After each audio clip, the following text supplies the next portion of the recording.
told you a gaming company, a publishing and developing studio, leaked GTA 6's release date, and it's not Rockstar or Take-Two. It's somebody that has nothing to do with GTA. Grand Theft Auto 6 is getting closer and closer. With how much money has been put into the project, publisher Take-Two has started answering quite a few questions to their shareholders and their investors, and naturally, that information is slowly starting to make its way on the internet, whether they like it or not. Now, quite a bit of GTA 6 news has come out recently, straight from Take-Two's mouths, as well as from some other interesting sources, including the Ubisoft CEO, which we're going to talk about. We're going to go over everything you missed about Rockstar's upcoming open world crime sandbox. You let me know in the comments what you think about all this new, fresh news. Make sure you're subscribed to the channel so you don't miss any future gaming news updates or GTA 6 updates, because we're covering absolutely everything that comes out. And let's talk. Now, Take-Two recently held an earnings call for investors and shareholders, which meant they had to answer some potentially uncomfortable questions about the relatively mixed financial results of the most recent quarter, which was October to December of 2023. Now, according to Take-Two CEO, profits weren't where they wanted them to be in the last quarter, and this is going to result in a significant reduction in operating costs, which usually means there's layoffs coming to some of Take-Two's development studios. But the CEO then made it clear they're not actually planning on cutting any manpower. Take-Two leader Strauss Zelnick stated, "We have no current plans for layoffs. Our biggest line item expense was marketing. So we have to have the opportunity to optimize many expenses that don't involve our headcount. Marketing and third-party expenses, vendor charges, and, all that can be optimized. We're a big company, so we have always prided ourselves on being the most efficient company in the entertainment business. So rather than cutting people from their staff, Take-Two is instead taking another look at how much money they're spending on various marketing and third-party charges, while also adjusting their net bookings forecast for 2024, which I think this is the best approach possible. Nobody likes seeing people lose their jobs. And I respect that Take-Two is not going down that route in response to wanting to increase their profits. It's actually a feel-good story, which you don't hear much when it comes to big publishing studios. Before we move on, guys, if you get anything from G2A.com, use code CHAOS. Get yourself some cash back. The link is at the top of the description. Now, in these financial reports also, Take-Two directly acknowledged Grand Theft Auto 6, and more specifically, the release window. When approached with the topic of GTA 6's release date, the Take-Two CEO simply said, "We're seeking perfection, and when we've optimized that, that's the time to release." Take-Two also declined to reveal their operating budget for fiscal year 2025, which is where GTA 6 is supposed to fall, which I thought was pretty interesting. We know GTA 6 is going to be the most expensive video game ever released, with some industry experts even claiming Take-Two is planning on putting over $2 billion into the project by the time it's all said and done.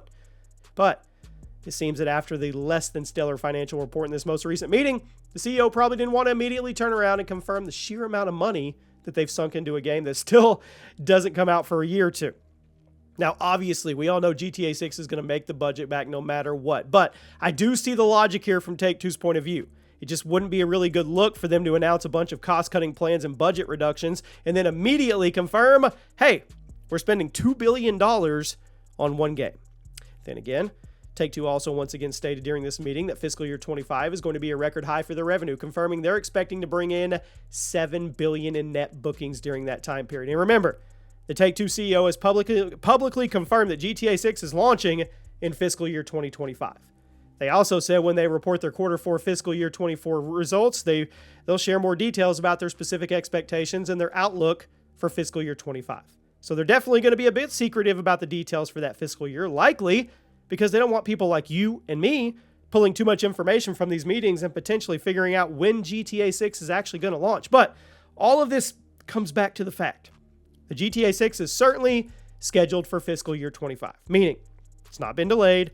Likely isn't going to be now. Rockstar has officially released the first trailer. They're committed. We're going, people. But another interesting detail that came out of the Take-Two meeting was some internal data that revealed how the Xbox Series and the PS5 are actually doing right now.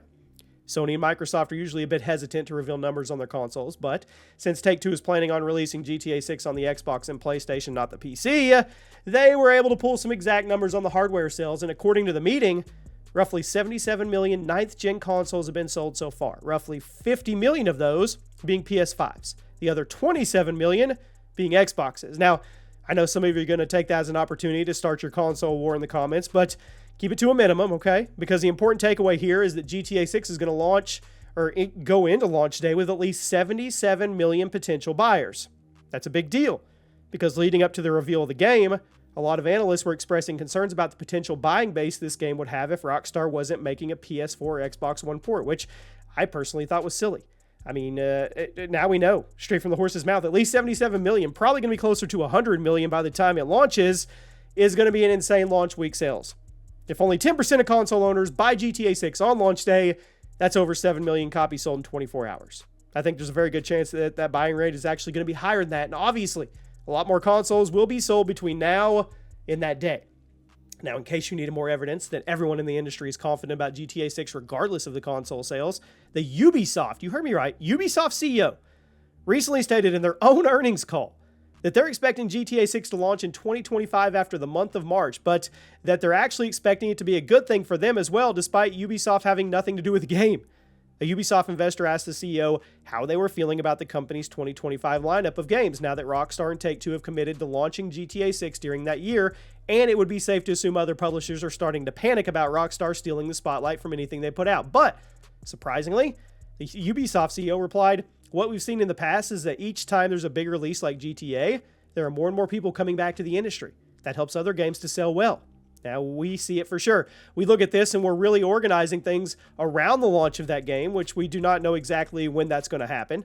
We consider it'll be closer to our financial year 26 than in 25. But what we've seen is that generally it's actually positive for the market. And we did a good launch with the launch of GTA 5 and the GTA 5 online game. Each time we were able to generate really good revenue and profit on the games we launched. So basically, Ubisoft is excited for GTA 6 because with the massive influx of people playing video games once it drops, a lot of people are going to be picking up Ubisoft titles around the same time. And while Ubisoft probably doesn't want to launch a game on the same day, of course, they're going to see a surge in sales in the surrounding months because of the sheer amount of people getting into the open world games thanks to Rockstar. I mean, but Ubisoft is also expecting this game to come out in April of 2025 at the earliest, which more or less lines up with what other insiders have been saying about 2025. It's hilarious that these other gaming companies are planning everything around GTA 6. It's actually kind of brilliant if you think about it. Now, no matter what Rockstar ends up putting out, the Take-Two CEO is extremely confident about its quality. During the investors' call, the Take-Two CEO stated the game was in full-on group effort between the developer and the publisher, making sure everyone is on the same page and that the product is as good as possible. He stated, "We're seeking perfection, and when we feel we've optimized creatively, that will be time to give it to the public." Now, there is an inherent tension, potentially, between getting something to market and creating perfection. But this company errs on the side of perfection. I mean, come on. If only every AAA game could be handled with that attitude, we'd probably be in a much different gaming space. So there you go.